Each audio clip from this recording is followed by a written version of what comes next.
एक गांव था जहां पर एक बहुत बड़ा सा जामुन का पेड़ था। सारे गांव को पता था कि वो जामुन का पेड़ एक भूत और चुड़ैल का था। उस पेड़ के जैसे जामुन सारे गांव में किसी भी पेड़ में नहीं होते थे, लेकिन फिर भी कोई भी उस पेड़ के जामुनों को हाथ लगाने की हिम्मत नहीं करता था। जिसने भी ऐसा किया उसे अपनी जान से हाथ धोना पड़ा था। एक बार दो दोस्त आपस में बात कर रहे थे। अरे दोस्त, क्या तुमने उस जामुन के पेड़ के बारे में सुना है जो गांव में है?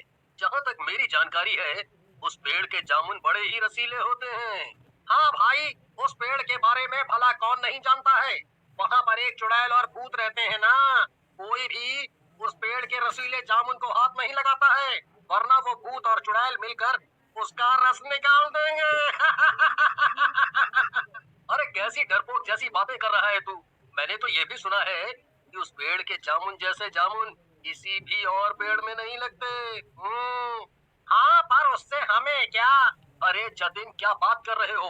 तुम्हें भी तो पता है कि मैंने खेती किसानी की पढ़ाई की है। अभी अभी मेरी डिग्री खत्म हुई है। मैंने पढ़ा है कि ऐसे जामुन बाजार में बहुत कीमती बिकते हैं। अगर हमने उन्हें बाजार ले जाकर बेचा तो देखते ही देखते हम अमीर हो जाएंगे। अरे अमीर तो तब होंगे ना जब जिंदा बचेंगे। तुम्हारा जरूर दिमाग खराब हो गया है। जो तुम उस पेड़ के जामुन चुरा के बेचने की बात कर रहे हो, वो भूत और चुड़ैल इतने खतरनाक हैं कि वहाँ जाने वाले की हड्डियां तक चबा जाते हैं। ना बाबा ना, मुझे नहीं बनना ऐसा अमीर। अरे मेरे भोले भाले दोस्त, हम पेड़ के पास नहीं जाएंगे, बल्कि जामुन खुद हमारे पास आएंगे। क्या? तुम्हारा दिमाग तो लगता है सच में खराब हो गया है मनीष। भला जामुन खुद हमारे पास कैसे आएंगे? ओ, तो कहीं वो भूत और चुड़ैल खुद तुम्हें जामुन देकर तो नहीं जाने वाले हैं? मनीष जतिन को खींचकर अपने साथ ले जाता है।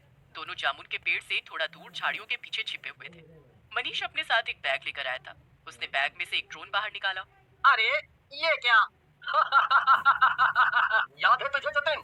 ये ड्रोन मुझे बड़े भैया ने मेरे जन्मदिन पर शहर से ला कर दिया था। और दोनों एक बार फिर से अपने ड्रोन की मदद से जामुन चुरा लेते हैं। कई दिनों तक ऐसे ही चलता रहता है और दोनों खूब फायदा कमाते हैं। लेकिन मनीष इस फायदे से संतुष्ट नहीं था। उसके मन में अब और भी लालच जाग रहा था।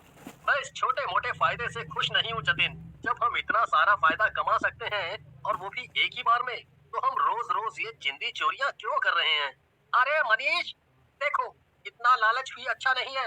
अभी हमें जितना मिल रहा है, हमें उसमें ही संतुष्ट रहना चाहिए। ज्यादा लालच करेंगे तो जो मिल रहा है वो भी नहीं मिलेगा, और कहीं जान से भी हाथ ना धोना पड़े। क्या यार जतिन, तू जब देखो तब ऐसी नेगेटिव बातें क्यों करता रहता है? अरे कभी तो मेरी बात को समझा कर। जब हम एक साथ लखपति बन सकते हैं, तो ये छोटी मोटी चोरियां क्यों करें? अब तू कुछ भी कहे मनीष, मैं तेरी बातों में नहीं आऊंगा। अगर तुझे ऐसा कुछ भी करना है तो अकेले कर, मैं तेरा साथ नहीं दूंगा, समझा? जतिन और मनीष की आपस में बहस हो जाती है और जतिन वहां से उठकर चला जाता है। मनीष खुद से कहता है। बड़ा आया। जब मैं अमीर हो जाऊंगा ना, तब आएगा मेरे पास भागते हुए, और तब मैं इसे बताऊंगा। मनीष अपने मजबूत इरादों के साथ जामुन के पेड़ की तरफ निकल पड़ता है। बस आज मैं एक बार में ही एक बड़ा हाथ मारूंगा और काफी सारे जामुन इकट्ठा कर लूंगा। इसके बाद मुझे दोबारा कम से कम एक साल तक यहाँ आने की जरूरत नहीं पड़ेगी। मनीष ने एक बार फिर से अपना ड्रोन हवा में उड़ाया और पेड़ के पास लेकर गया। ड्रोन से जो जाल बंधा हुआ था वो काफी बड़ा और भारी था, लेकिन फिर भी मनीष ने ठान लिया था कि वो जामुन चुरा कर ही मारेगा। उसने एक बार में काफी सारे जामुन इकट्ठे कर लिए।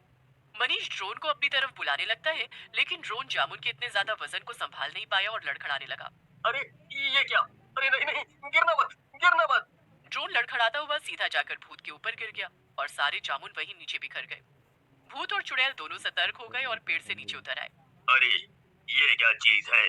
हमारे इतने सारे जामुन ऐसे पेड़ से एक साथ नीचे कैसे गिर गए?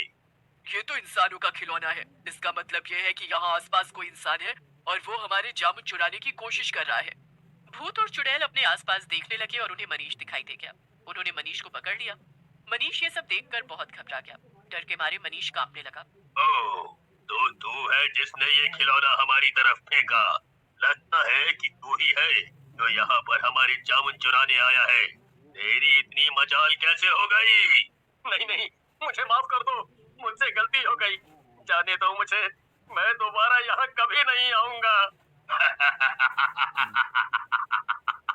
आएगा तो तब ना, जब तू जिंदा बचेगा। इतना कहकर भूत और चुड़ैल मिलकर मनीष को खा जाते हैं और वापस अपने पेड़ पर जाकर सो जाते हैं। थोड़ी देर बाद वहां जतिन आता है और मनीष को ढूंढने लगता है। जतिन खुद से ही बातें कर रहा था कि तभी उसे सामने मनीष का ड्रोन पड़ा हुआ दिखता है और मनीष के फटे हुए कपड़े भी। अरे ये सब क्या है? ये सारे जामुन नीचे बिखरे हुए हैं और मनीष का ड्रोन और फोन भी यहीं पड़ा हुआ है।